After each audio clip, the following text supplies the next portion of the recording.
क्या अशोक चौधरी नीतीश कुमार को राजनीतिक तौर पर गच्चा देने वाले हैं? क्या अशोक चौधरी अनंत सिंह के साथ मिलकर आरजेडी को फायदा दिलवाना चाहते हैं? नमस्कार, द इंडिया टॉप देख रहे हैं। मैं हूं आपके साथ बिरजू सिंह। बिहार सरकार के मंत्री अशोक चौधरी ने जहानाबाद में जो भूमिहारों को लेकर बयान दिया, जिसके बाद न सिर्फ जेडीयू बल्कि तमाम पार्टी के नेता अशोक चौधरी के इस बयान का खुलकर विरोध करने लगे हैं। और इसके बाद कई चर्चाएं होने लगी कि जेडीयू को कहां नुकसान होगा, जेडीयू के खिलाफ कौन साजिश कर रहा है, अनंत सिंह के साथ मिलकर कौन सुरेंद्र यादव को फायदा दिलवाना चाहता है। दरअसल अशोक चौधरी जहानाबाद पहुंचे थे और वहां पर जहानाबाद में जेडीयू की हार का टिकरा उन्होंने वहां के भूमिहार नेता और भूमिहार वोटरों पर फोड़ दिया। उन्होंने साफ साफ शब्दों में कहा कि अगर भूमिहार जाति का कोई उम्मीदवार होता तो भूमिहार लोग वोट करते। आप लोगों ने इसलिए वोट नहीं किया, भूमिहारों इसलिए वोट नहीं किया क्योंकि अति पिछड़ा जाति से कैंडिडेट थे चंदेश्वर चंद्रवंशी और वो हार गए। ऐसे में नीतीश कुमार ने जिसके लिए सब कुछ किया, वो लोग चुनाव के वक्त में गायब हो जाते हैं, जो कहीं से भी सही नहीं था। जिसके बाद कई आरोप अशोक चौधरी पर लगे कि अशोक चौधरी जातीय उन्माद को इस तरीके का बयान देकर आगे बढ़ावा दे रहे हैं। और साथ ही साथ एक चर्चा और हो रही है, वो चर्चा हो रही है उपचुनाव को लेकर। देखिए, बिहार में 4 विधानसभा सीटों पर उपचुनाव है, बेलागंज, रामगढ़, तरारी और इमामगंज, जिसमें सीधे तौर पर असर जो है, या फिर यूं कहें कि इस बयान का सीधे तौर पर नुकसान जनता दल यू को बेलागंज में उठाना पड़ सकता है, क्योंकि राजनीतिक तौर पर समझ रखने वाले पत्रकार हो, नेता हो, इस बात को मान रहे हैं कि अशोक चौधरी और अनंत सिंह के बीच रिश्ता बहुत अच्छा है और इस रिश्तों को अनंत सिंह ने निभाया है भूमिहारों पर सवाल खड़ा करके और अशोक चौधरी को क्लीन चिट देकर। अशोक चौधरी के बयान पर अनंत सिंह का बयान आया। अनंत सिंह ने साफ तौर पे कहा कि अशोक चौधरी ने कुछ भी ऐसा नहीं कहा जिससे भूमिहार नाराज हो। जो लोग विरोध कर रहे हैं वो अपने फायदे के लिए। अशोक चौधरी भूमिहार विरोधी नहीं है।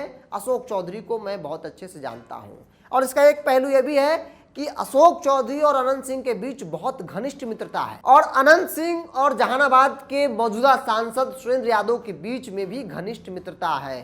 सुरेंद्र यादव बेलागंज से विधायक हुआ करते थे, चुनाव लोकसभा का जीत गए। ऐसे में उन्होंने विधानसभा से इस्तीफा दे दिया, वो सीट खाली हो गई है, कभी भी अधिसूचना जारी हो सकती है और वो मगध का इलाका पड़ता है, वो जहानाबाद का क्षेत्र नहीं है, वो गया में पड़ता है। लेकिन सीधे तौर पर इस बयान का असर भी वहां देखने को मिल सकता है। भूमिहारों में जिस प्रकार की नाराजगी है, जनता दल यू चूंकि पिछली बार चुनाव लड़ी थी, बेलागंज में हार गई थी, तो ऐसे में जनता दल यू को इस बार खामियाजा भुगतना पड़ सकता है। राजनीति को जानने समझने वाले लोग इस बात को मान रहे हैं कि ये दोस्ती राजनीति में भी निभाने की कोशिश हो रही है और ये पूरे सुनियोजित तरीके से अशोक चौधरी द्वारा भूमिहारों के ऊपर बयान दिया गया, जिससे खास तौर पे मगध के इलाके में जहां पर चुनाव होगा जनता दल यू को नुकसान हो और नुकसान दिख रहा है।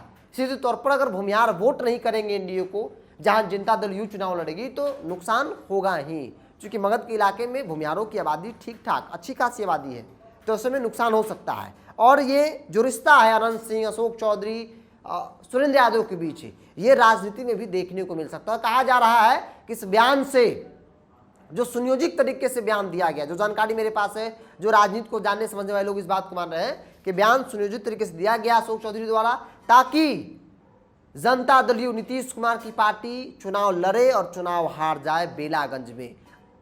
बेलागंज से सुरेंद्र यादव के परिवार का कोई सदस्य चुनाव लड़ेगा, यह तय माना जा रहा है। बेटा लड़ेंगे या फिर कोई दूसरा व्यक्ति लड़ेगा, तो ऐसे में वो आसानी से चुनाव जीत जाए, बेलागंज में आरजेडी की जीत हो। इसीलिए ये दोस्ती जो है राजनीतिक तौर पर, जिसका चर्चा खूब हो रहा है और कहा जा रहा है कि इसका पहला असर और पहला खामियाजा जनता दल यू को बेलागंज में भुगतना पड़ सकता है, जिसका सबसे बड़ा कारण अशोक चौधरी है। अशोक चौधरी भी चाहते हैं कि बेलागंज में जनता दल यू चुनाव हार जाए, लेकिन दूसरी पहलू यह भी है, राजनीति को जानने समझने वाले लोग इस बात को भी मान रहे हैं कि नीतीश कुमार और अशोक चौधरी के बीच में दूरियां बढ़ी हैं। अगर इस बयान का असर नेगेटिव वे में जनता दल यू पे पड़ता है, जनता दल यू को खामियाजा भुगतना पड़ता है, अगर जनता दल यू को बेलागंज के भूमिहार वोट नहीं देते हैं, तो फिर जनता दल यू से अशोक चौधरी की विदाई को भी तय मान लीजिए, क्योंकि नीतीश कुमार ऐसे लोगों को कतई करीब नहीं रह सकते हैं जो उनके साथ विश्वासघात करे, जो उनको गच्चा दे। नीतीश कुमार राजनीति के माहिर खिलाड़ी हैं और इन सब चीज़ों को बखूबी समझते हैं। जो लोग भी अब तक ऐसा प्रयास किए हैं वो राजनीतिक तौर पर जिन आज की तारीख में उनकी चर्चा तक नहीं होती है। और इस लिस्ट में एक नाम अब अशोक चौधरी का जुड़ने वाला है, क्योंकि अशोक चौधरी ने एक जंग छेड़ दी है जिसमें जनता दल यू की हार होती नजर आ रही है और राष्ट्रीय जनता दल बेलागंज में सुरेंद्र यादव की जीत, तेजस्वी यादव की जीत हो रही है। और इसका सबसे बड़ा कारण बिहार सरकार के मंत्री अशोक चौधरी हैं। अशोक चौधरी मानो जनता दल यू के लिए नहीं बल्कि राष्ट्रीय जनता दल को चिताने के लिए इस प्रकार का बयान दे रहे हैं, इस प्रकार की जो रणनीति है उस पर वो काम कर रहे हैं। बहरहाल इन तमाम बातों की चर्चा राजनीतिक तौर पे हो रही है। हमने आपको बताया कि इन बातों की चर्चा हो रही है। आपकी क्या राय है? आप अपनी राय को कमेंट्स बॉक्स में रखिए। अगर आप मेरे चैनल को यूट्यूब पर देख रहे हैं तो सब्सक्राइब कर लीजिए, फेसबुक पर देखें तो पेज को लाइक और फॉलो कर लीजिए।